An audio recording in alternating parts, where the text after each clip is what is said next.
So far, we've talked about the different types of data that you can collect and the different techniques and sampling methods for collecting that data. But what if we have a very specific question that we want to answer and no data exists as far as we know in order to answer that? How do we create our own data? In that case, we would want to design an experiment. And so this section, we're going to talk about how do you design a good experiment. So as an example, let's think of a hypothetical experiment. So let's start with an example. As a hypothetical experiment,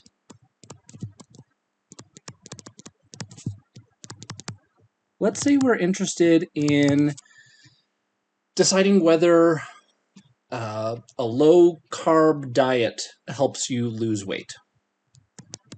So we're going to ask a question. Does a low-carb diet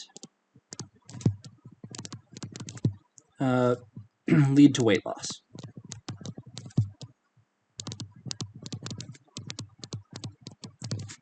So we've got this yes or no question that we need to answer it, and in order to answer it, we need some data. Well, we're going to put together an experiment to answer this question. The idea is that we'd probably want to find a group of volunteers and select people to either try the diet or go on some other diet or no diet at all. So we need to basically pick individuals, ideally at random, and put them into different groups to actually go through the process of applying this low-carb diet and seeing what their weight loss results are. So the procedure would look something like the following. We would start by maybe picking individuals,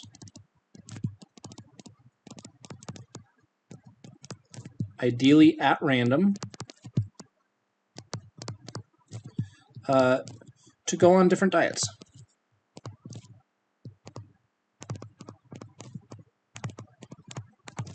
Ideally, we would want to keep one group of individuals that continue with their normal diet.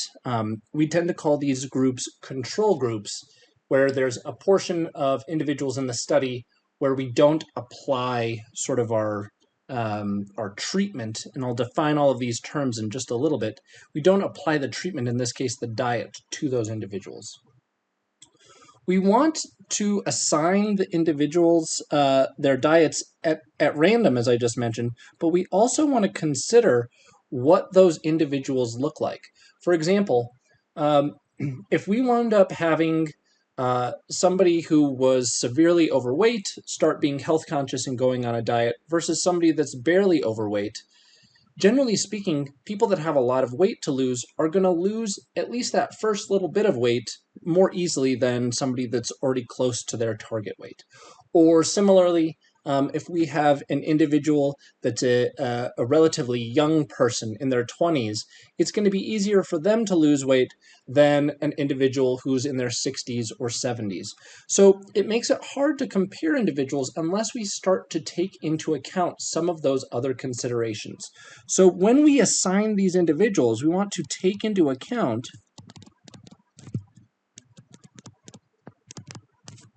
issues, or characteristics, I should say, characteristics like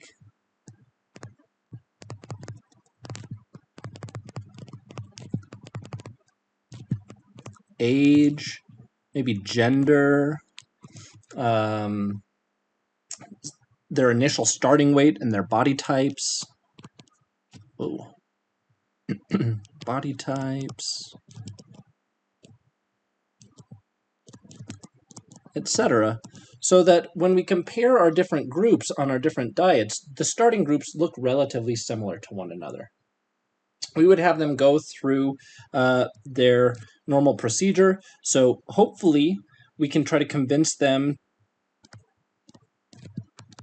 all do things like exercise at the same amount, sleep at the same amount, the types of other factors that might go into determining whether or not you're apt to lose weight. So make them exercise, sleep,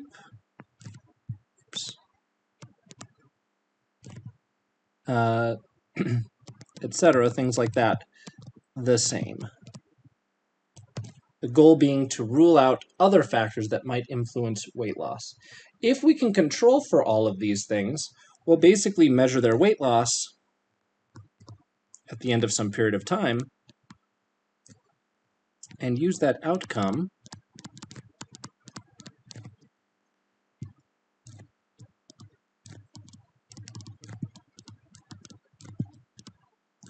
to determine whether the diet worked.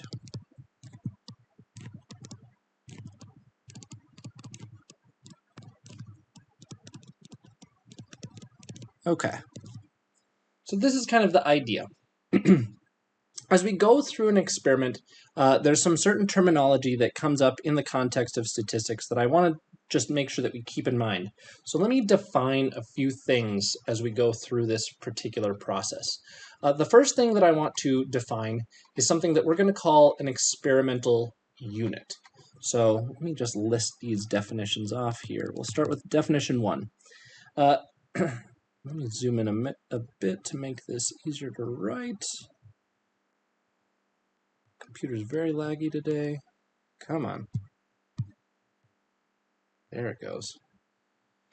Okay. The experimental units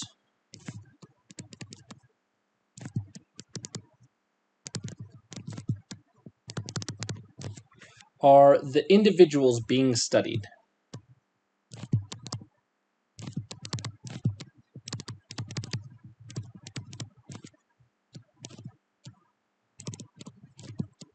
So in the example that we just mentioned, the individuals that are on the various diets are our experimental units. So they're the subjects in this case. So these are sometimes referred to as subjects.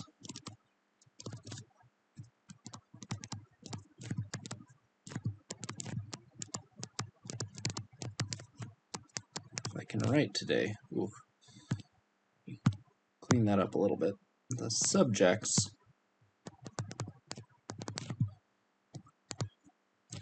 when we're dealing with people.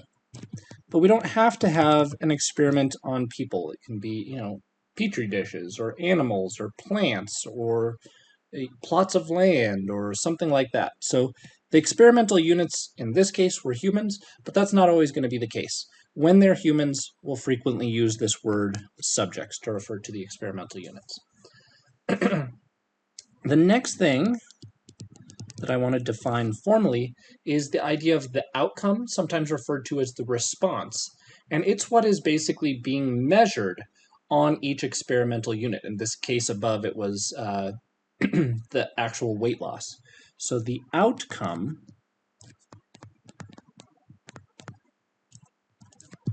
or response, those are the two terms that are synonymous in this case, is what is measured.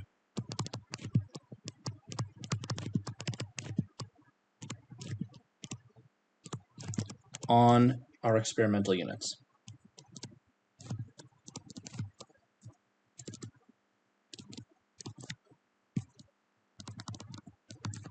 So in the example above,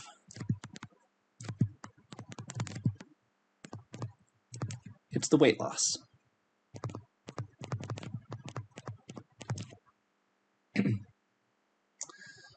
One other important term that we're going to need is the treatment.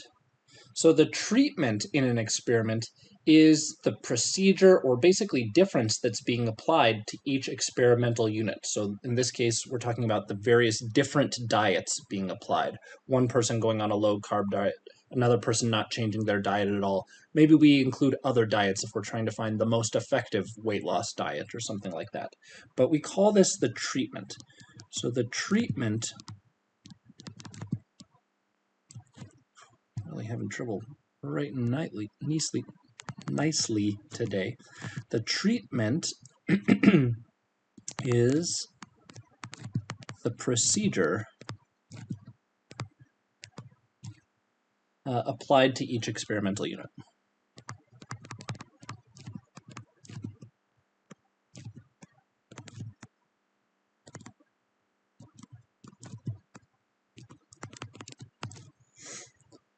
We're always going to have two or more of these, so just keep that in mind. Always two or more. One is typically,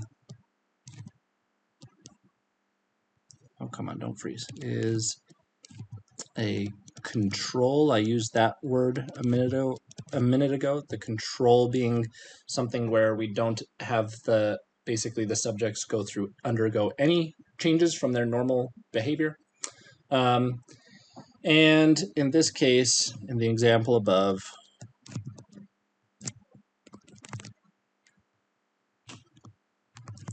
these are the various diets.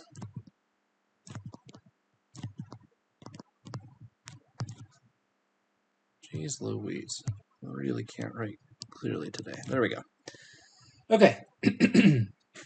So, now that we have all of these terms defined, we have the language equipped to discuss the different types of experiments that we might come across. So, let me talk about the first major distinction when it comes to different types of experiments that we might be interested in.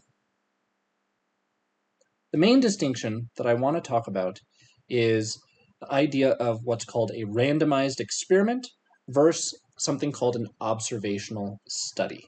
So let me talk about each of these individually. So randomized experiment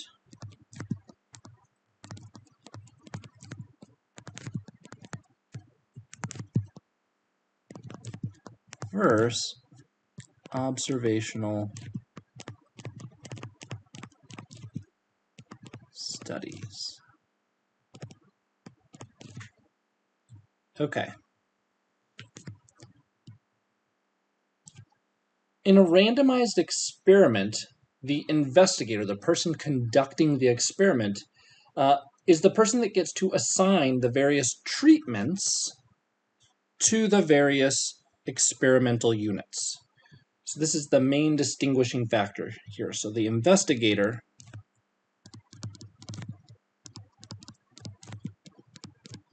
assigns the treatments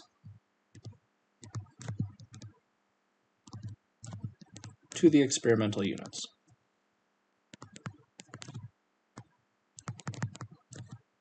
Come on, don't freeze. Okay. In an observational study, the subjects or the experimental units pick their own treatment.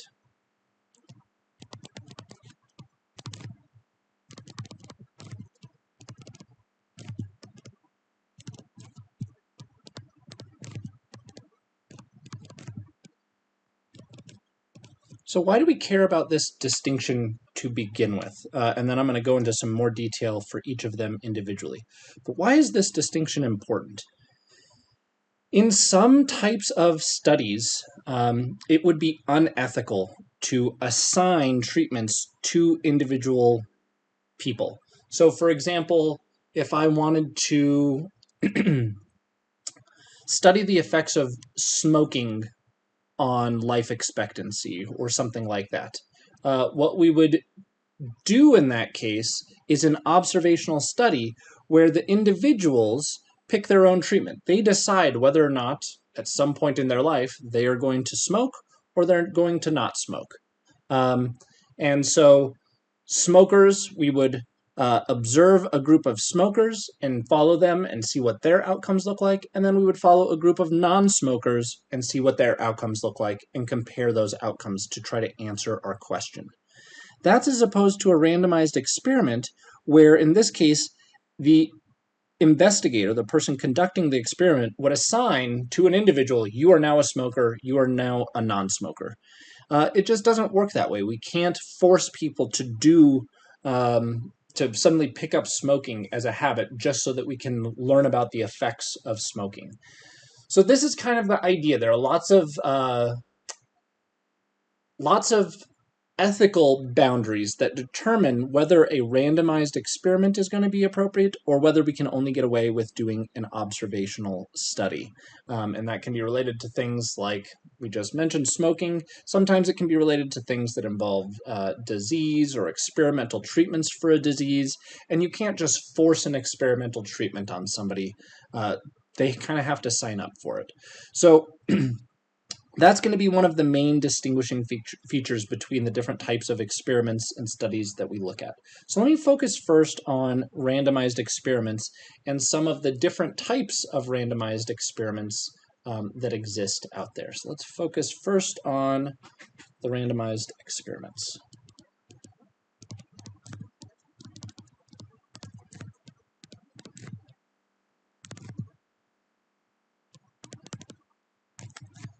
I apologize, my computer's extra laggy and freezing today, and I don't know if it just needs updates or what.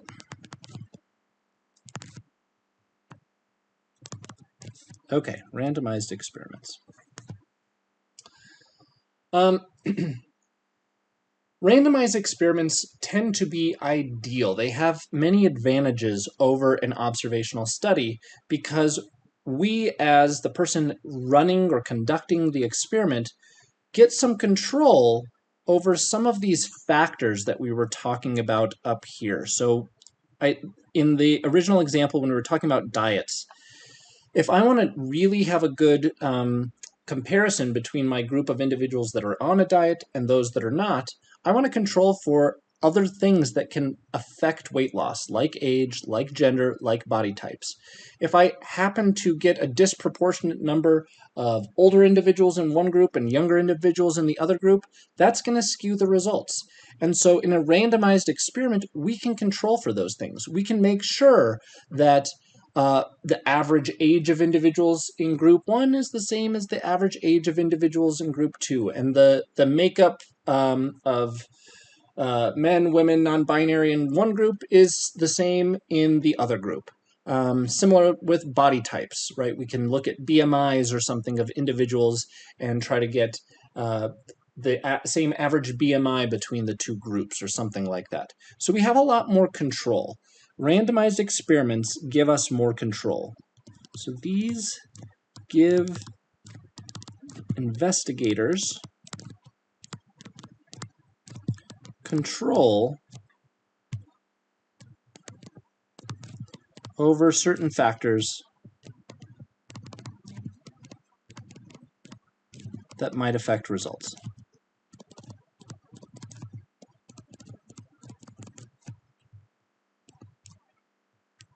There we go. Come on. Come on.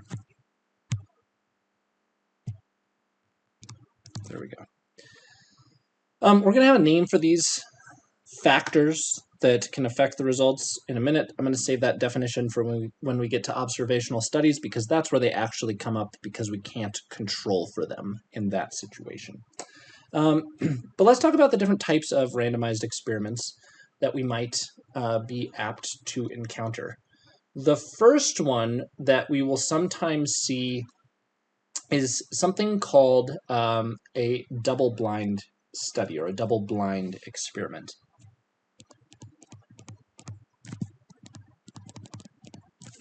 So a double-blind experiment.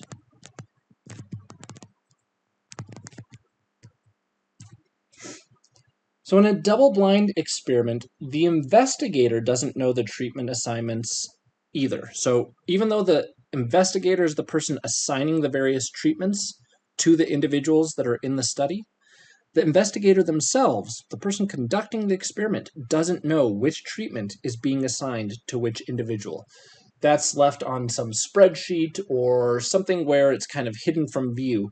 And this is to avoid unconscious biases, or for the investigator to accidentally hint at one particular result that they might be interested in, and skewing the results by biasing the subjects of the study. So in this case, the investigator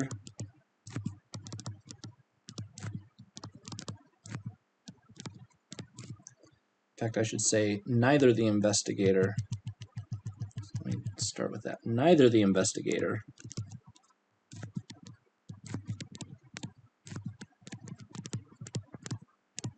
nor the subject knows which treatment is assigned.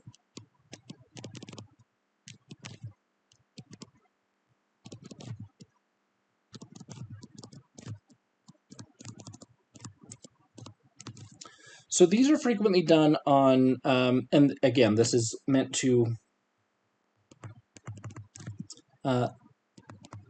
avoid biasing the results in any way whatsoever.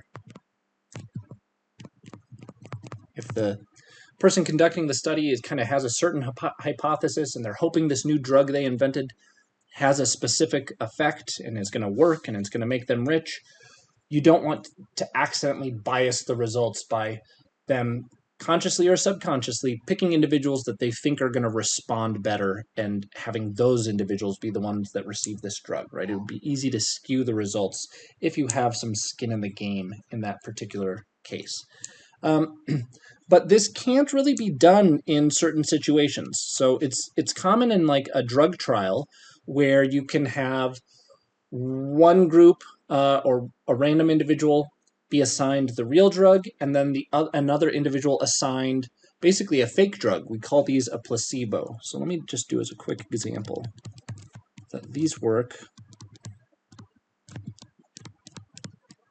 well on drug studies. If we're trying to decide whether a new medical drug is going to be a breakthrough that cures some particular ailment, we can give individuals the real drug and a placebo, and it's easy to make it so we can't tell which one they're getting. We can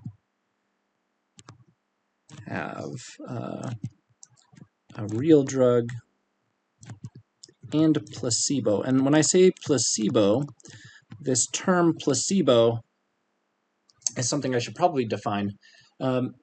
Most people probably have heard this term at some point, but a placebo is specific to drug studies where there's an effect, something called the placebo effect, where an individual, even if they're taking something that has no actual medical value, just like a little sugar pill, if they think they're taking a treatment for whatever their ailment is, just the mental effect of that in the mind can affect the body's response, and they can actually improve whatever conditions ailing them.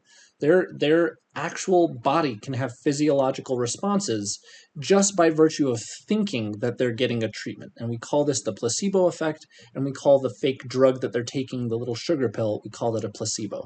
So we can have a real drug and placebo assigned randomly without anybody knowing the difference.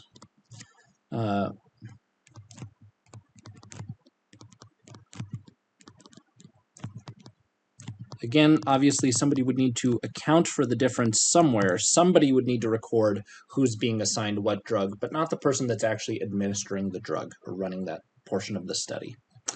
I do want to point out that this can't necessarily work on like our diet study, right? You can't hide from somebody the fact that they're on a low-carb diet, right? They know when they're taking a low-carb diet, they know they're not eating bread and they're not eating pasta and they're not eating things like that. So it's not possible to do a double-blind experiment in that type of a situation simply because everybody knows, you know what you're eating. You can't hide from somebody the fact that they either are or are not eating carbohydrates. It's too difficult of a thing to hide.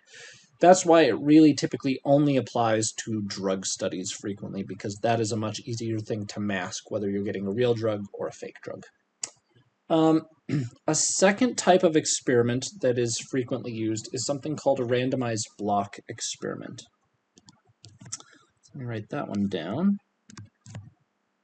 Come on. Randomized. All right, apologize again for how laggy my computer is today. Randomized block experiment.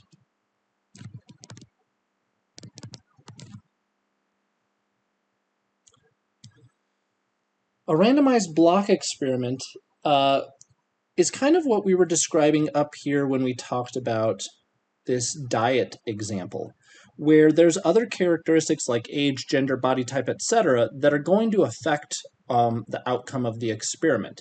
So what we do in a randomized block experiment is we account for those by breaking our subjects into groups or blocks based on some of those characteristics. So instead of completely randomizing who gets what particular treatment, we reduce the randomization intentionally with the intention of making our different groups look as similar as possible to one another. So the group that's receiving treatment 1 and the group that's receiving treatment 2, right? The group that's on the diet versus the group that's not on the diet. We want those two groups to look as similar as possible. And we reduce the randomness when we pick the groups to try to ensure that the groups very intentionally look as similar as possible to begin with. So instead of being completely random,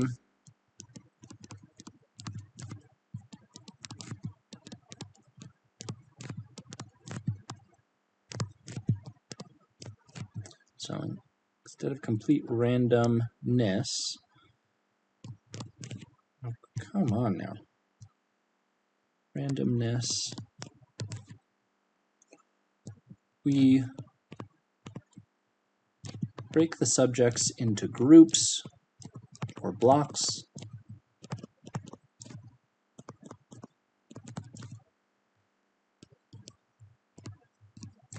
based on characteristics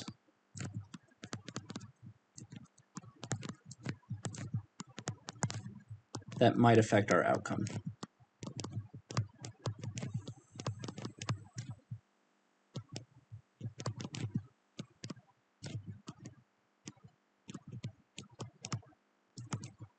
So, for example, age, sex, body type. Those are all good examples in the case of our diet one, but there may be other considerations that you want to take into account. So again, right, the idea that younger people are probably easier or find losing weight easier than older people means that you want to make the age break up. For every young person in the group that goes on the diet, you want a young person to be in the group that doesn't go on the diet. That just makes it easier to ensure that these are not the characteristics that are being tested for in the experiment, that we don't get bias based on these characteristics, but instead, whatever differences in results we see, we can attribute to only the difference in the treatment itself, in this case, right, the diets that are being applied to each individual. So, I will mention one other thing when it comes to these randomized block experiments. There is a subcategory of those that is called a matched pair experiment. So let me just mention this one as well in passing. Again, if I can get my computer to not freeze on me. There we go. Matched pair.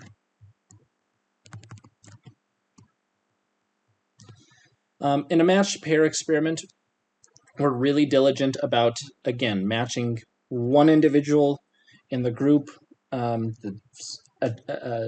receiving one treatment to a very similar individual in the group that's receiving the other treatment. Oftentimes, in these matched pair experiments, we actually use the same individual. So we use one person and have them maybe go for 2 months with the goal of losing weight, but continuing with their normal diet. At the end of those 2 months, have them switch to actually a low-carb diet and go for 2 months on the low-carb diet and see what their results are. And in that way, both treatments get applied to the exact same individual. So this can be a really useful way of doing this, but so let me just say frequently done where both treatments or multiple treatments, I should say. Not necessarily. There are situations where there's more than one treatment. In our case, we just said 2, no diet versus low-carb diet, but maybe there's a third diet or a fourth diet and multiple treatments. But these are frequently done where both treatments are applied, maybe in a before and after type situation, but both are applied to the same individual.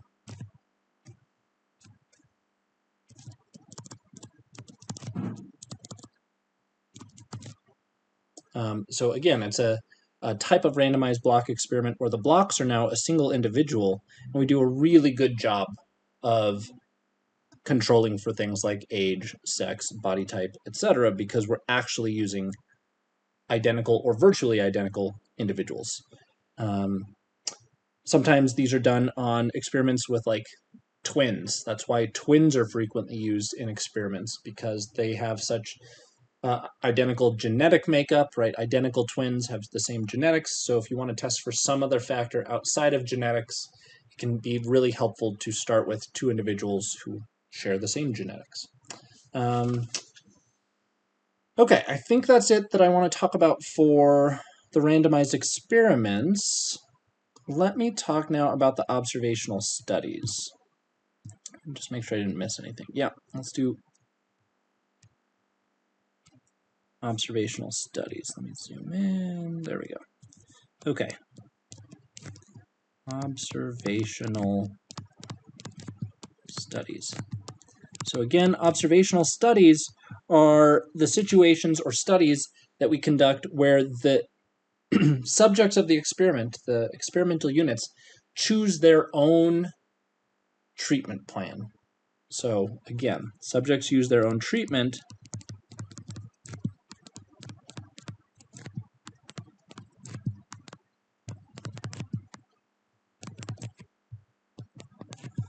so there's reduced randomness.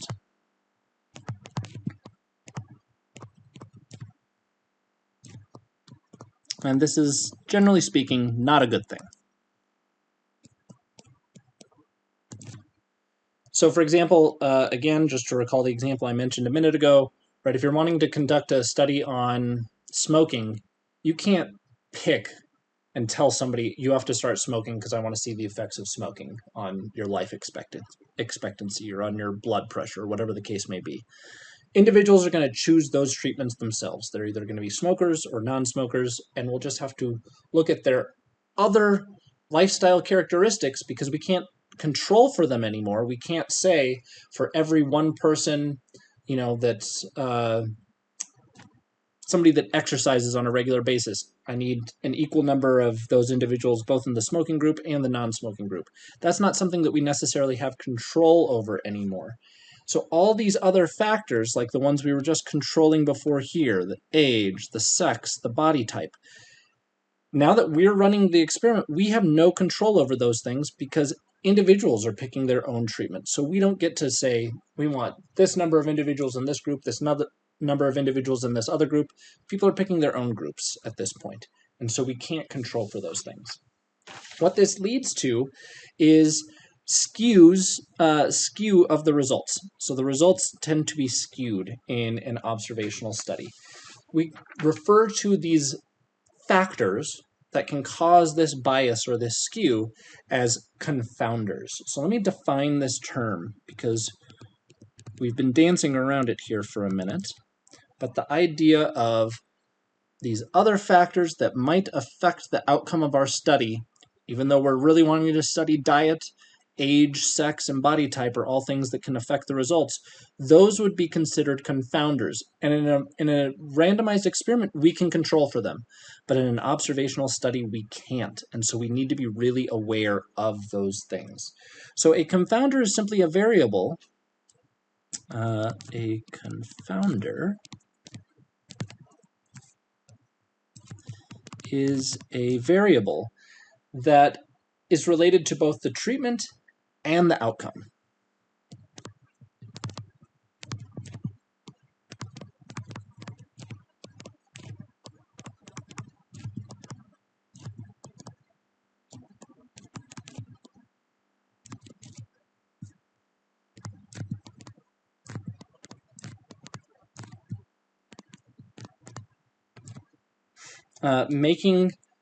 what this does is it makes differences in outcomes difficult to attribute to whether that's due to the treatment that was applied or whether it's simply due to this confounder. So it makes making differences in outcomes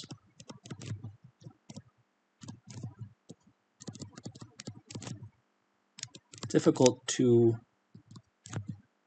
attribute, oops, too many T's, attribute to the actual treatment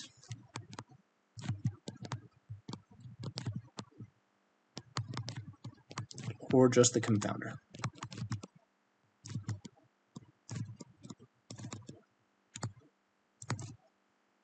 Okay.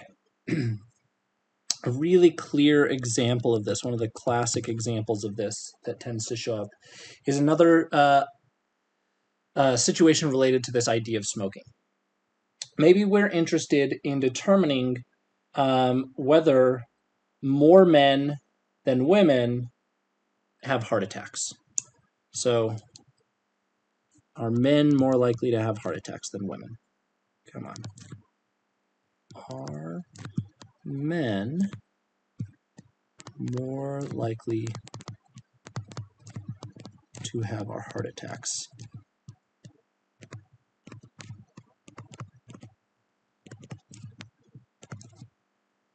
due to the fact that they are men, basically, is the idea here. So there's an issue. So basically, we've got this yes or no question. Are men more likely to have a heart attack just by virtue of the fact that they're men? And the answer is, it turns out that we do see more men having heart attacks than women. But there's another variable that's related to both being a man and also having a heart attack, and that's this idea of smoking. So it turns out that if the outcome that we're interested in, so the outcome of a heart attack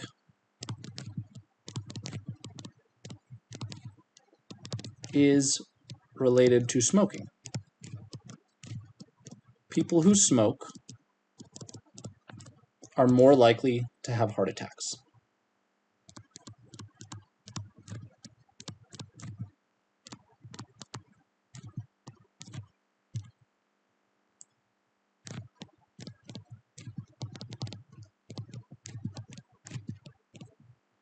Incidentally,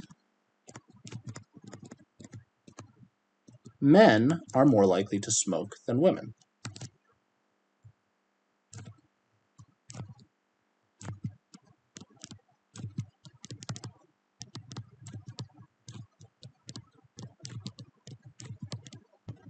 Ooh.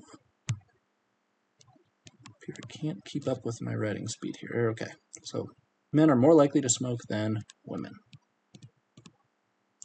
So if you conduct this study and you find, sure enough, men are more likely to have heart attacks, is it because they're men? Or is it because they smoke and more men smoke than women? In this case, the idea of smoking is the confounding variable, or the confounder. It is related to both being a man, and it is also related to the outcome of having a heart attack. And so we would need to find a way to control for this in whatever study we wind up doing. The idea is it's much harder to control for this type of an issue if people are self-selecting as we do our observational study. And so confounders tend to be much harder to control in that situation, and we have to be more aware of them when it comes to doing an observational study. So just like there were different types of randomized experiments that we just looked at, the double-blind, randomized block, and matched pair, I also want to take a look, now that we've talked about observational studies, the different subcategories, the different types of observational studies that can occur. All three of these ones that I want to talk about initially, or really I guess there's actually going to be four, they all fall under the umbrella of something called a cohort study. Let me see if I can get this to zoom in the right spot. Come on. Okay, cohort study.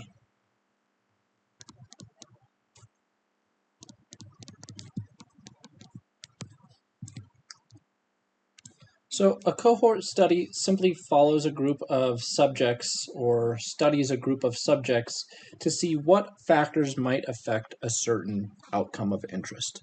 So we simply study a group of individuals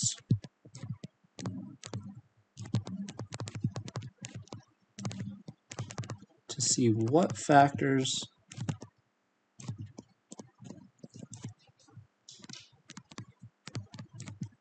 affect a certain outcome.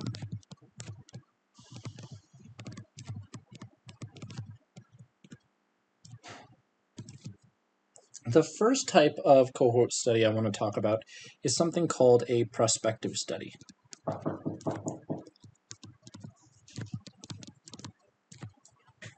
So in a prospective study, subjects are followed over time. It's called a prospective study because whatever the outcome is that we're interested in studying, it hasn't actually occurred yet. So, for example, maybe we're interested in seeing what types of experiences or what types of home situations or how home situations affect uh, a person's educational attainment. And in a prospective study, maybe we start with kids when they're entering kindergarten or something like that, and we check in with them multiple times over the course of their educational career, maybe once a year or something like that, until their mid 20s and see whether or not they made it to college. And then, as we put all of that data together, look and try to determine what were the factors that made somebody more likely to get all the way through high school and to college, and what were the factors that might have made somebody more likely to drop out or falter along the way. That would be an example of a prospective study. So the idea here, though, is mainly that subjects are followed over time.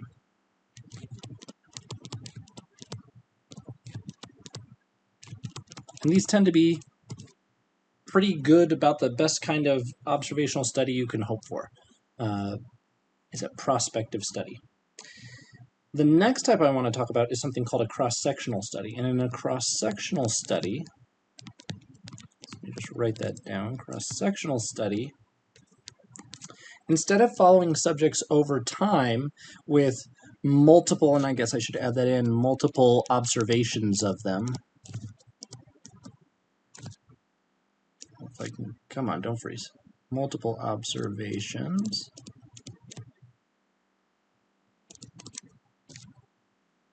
Come on. Jeez Louise.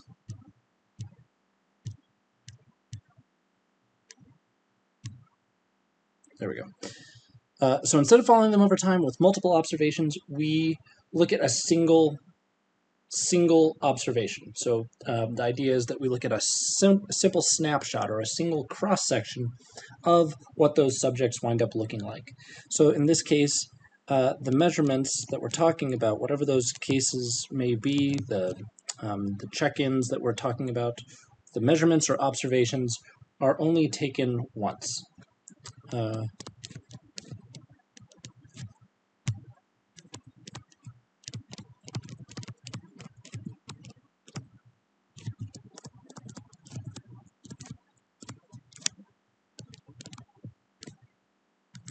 So the benefit of a study like this is that they're going to be relatively affordable. In a prospective study where we're following these kids from age 5 to age 25, that's a study that takes 25 years, so it's really expensive both in terms of time, in terms of paying the people that are going to be following and conducting this study over the course of 20 years. These are really difficult studies to do, whereas a cross-sectional study is cheap. It's cheap in terms of time and in terms of money because you just have that one single observation to take. that comes at the expense of results. You don't get as good of results, you don't get as clear of a picture of whatever it is that you're trying to study if you only have a single observation. And then the last case that I want to talk about is something called a retrospective study. In the prospective study, we really start the study before whatever the outcome is even close to occurring, right? If we're interested in trying to decide, what factors influence whether somebody goes to college, and we're starting looking at subjects when they're 5 years old, clearly it takes a while to even get to the point where the act of going to college or not can even possibly occur. In a retrospective study, that outcome has already occurred. So basically, in a retrospective study, we might look at a group of individuals that have attained college and then ask them questions kind of looking back on their lives and saying, what are the factors that got you to this point? Or similarly, take a group of individuals that didn't go to college and ask them those same types of questions. What are the factors? What was your home life like growing up? What was elementary school like? What was middle school like? And so on, to try to figure out what are the factors that led to that specific outcome. But in a retrospective study, the subjects are observed or studied after, if I can write, subjects are basically sampled or observed after the outcome has already occurred. So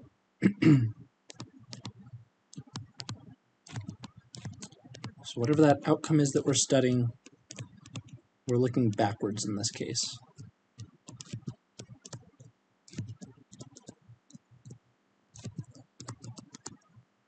And these have a lot of the same drawbacks as a cross-sectional study, with the additional drawbacks that oftentimes it can be hard to spot confounding factors because you can't pick them up as they actually happened, and people's memories might not always remember things precisely accurately as they actually occurred at the time.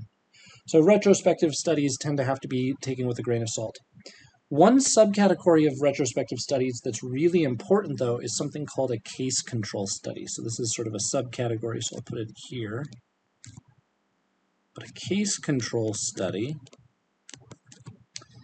these tend to be taken or done in the context of, case control study.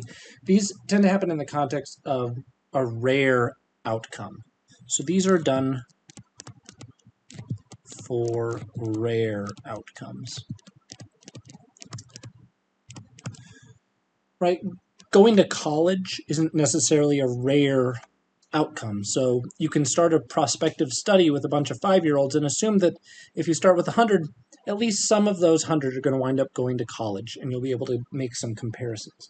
But if instead we're talking about something that's a much rarer outcome, maybe we're talking about brain cancer. If I start with a group of 100 5-year-olds and ask by age 25 how many of these individuals are going to wind up having brain cancer, you can conduct this study for 20 years hoping to find what the factors might be that lead to brain cancer, and at the end of your study, 0 out of the 100 people that you picked initially wind up having brain cancer because it's a relatively rare thing. So in a case control study, these are automatically going to be retrospective because we need to already know who has that rare outcome or that rare disease in this case. So these are done for rare outcomes, and they are always, always retrospective in nature.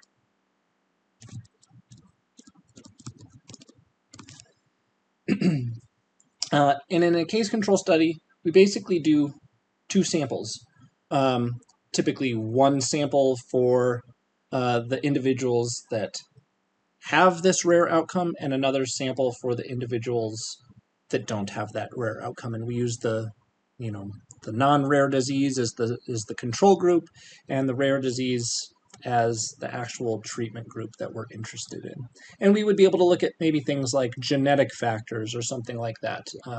Take blood samples from all the individuals that wound up getting this rare brain cancer, and then a group of individuals without it, and try to see, is there some genetic marker that predisposes people to be more likely to have that brain cancer?